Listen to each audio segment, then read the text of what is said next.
मैं भी Islamabad high court में था और ख़ान साहब के साथ था। ख़ान साहब के वो प्रोसेस कर रहे थे, किसी दौरान फ़ोन आया कि 2 बजे केस लगा हुआ है। फिर ख़ान साहब से इजाज़त ले ली, इधर हम सारे चले आए।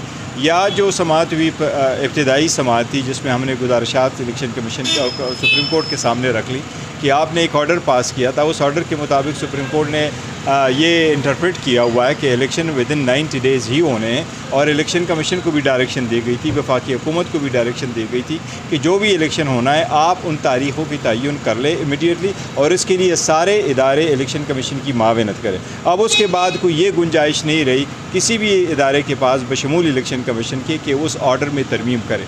सुप्रीम कोर्ट ने आज उसका बड़ा सीरियस नोट ले लिया और सुप्रीम कोर्ट ने ऑब्ज़र्व ये किया कि यस, जब हमने डेट दे दी तो इलेक्शन कमीशन शेड्यूल में कोई बैक फोर्थ अगर इमरजेंसी हो जाए, वो डेट अगर पोल डेट हो जाता है, ये तो समटाइम हो सकता है, लेकिन ये पहले भी कभी नहीं हुआ था। 88 के इलेक्शन पोस्ट थोड़े से डिले हो गए थे, वो भी सदर ने किए थे और इसके ख़ास जवाज़ था।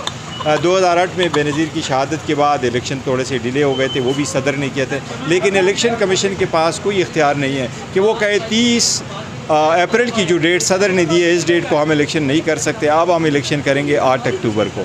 तो इलेक्शन कमीशन सुप्रीम कोर्ट ने इलेक्शन कमीशन को डायरेक्ट कर दिया कि कल इन क्वेश्चंस पे तैयार होकर आप आ जाइएगा और इंशाअल्लाह ताला 11:30 बजे इसकी हेयरिंग होगी। गोयल साहब, ये जो बेंच तश्कील दिया गया है इसमें शामिल 2 जज साहिबान पहले ही इसी मामले को जो है वो नाकाबिल इस्तेमाल करा दे चुके हैं, वो बेंच का हिस्सा नहीं बने थे। तो क्या ये बेंच ठीक तश्कील हुआ है, बैलेंस बेंच है?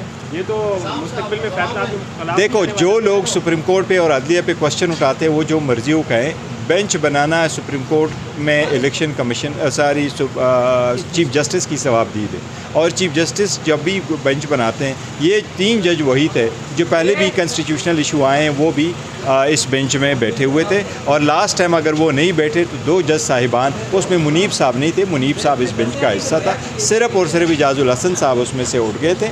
लेकिन इजाज़ुल हसन साहब को बेंच से अलग नहीं किया गया था, वो अपनी मर्ज़ी से उठ गए थे और वो एक और इशू उसमें टेकअप हुआ था। लेकिन इस मौजूदा सूरत हाल में कोई पार्टी नहीं है, ये तो सिर्फ एक ऑर्डर है, एक ऑर्डर की इम्प्लीमेंटेशन है। वो क्या होना था उसमें तो डिटर्मिन होना था होना है या नहीं होना। इस वक्त तो सुप्रीम कोर्ट जजमेंट दे चुकी है, उसके ख़िलाफ़ कोई रिव्यू नहीं किसी ने सीख किया और सुप्रीम कोर्ट का सिर्फ ये कहना है क्या इलेक्शन कमीशन इस डेट को आगे लेके जा सकती है कि नहीं। तो मैं समझता हूँ बेंच बिल्कुल ठीक है। अच्छा, ये बताइएगा कि कितने केसेस इस केस के कितनी समाअत होगी और कब तक फैसला मुकम्मल? उम्मीद है सुप्रीम कोर्ट की इंशाअल्लाह ताला बाय फ्राइडे और थर्सडे इसका फैसला हो जाएगा, 2-3 दिनों में फैसला हो जाएगा। कल इस फैसले के बाद इंतखाबात वक्त पे देख रहे हैं इंशाअल्लाह ताला वक्त पे होंगे। ये जो आज अहम रिमार्क थे चीफ जस्टिस साहब की तरफ से कि सदर के जो इलेक्शन डेट देंगे वो आगे पीछे नहीं किया जा सकता और साथ में से भी बताया कि बेनज़ीर के वक्त में भी इलेक्शन मुलतवी हुए थे। तो क्या आप देख रहे हो कि इलेक्शन थोड़ी सी पीछे जा सकते हैं 10 अप्रैल का जो 30 अप्रैल का जो डेट दिया है? उम्मीद यही है कि इलेक्शन कमीशन का जो प्रोसेस शुरू हो चुका था और वो इलेक्शन कमीशन ने ख़ुद स्टॉल कर लिया था। अगर इलेक्शन कमीशन कुछ ये ऑर्डर ना इशू करते तो आज अपीलों की आखिरी दिन होता। अगर किसी को नॉमिनेशंस के ख़िलाफ़ अपीलों करना था तो वो आज अपील फाइल कर सकते थे। वो प्रोसेस इलेक्शन कमीशन ने थोड़ा सा स्टॉल कर लिया। उम्मीद है सुप्रीम कोर्ट जब इसको सेटिसाइड कर देगी 2-3 दिनों में तो वो मिनिमम 1-2 दिन का फ़र्क पड़ेगा। इलेक्शन कमीशन करेगी कि जी आप ज़रा 1 हफ्ते आगे चला जाए, शायद मई की फर्स्ट वीक तक चले जाएँ, लेकिन उससे आगे नहीं जाएगा। हुकूमत का जो मोड है वो अगर इलेक्शन का फैसला भी आ जाता है तो शायद वो इलेक्शन ना कराया जाए।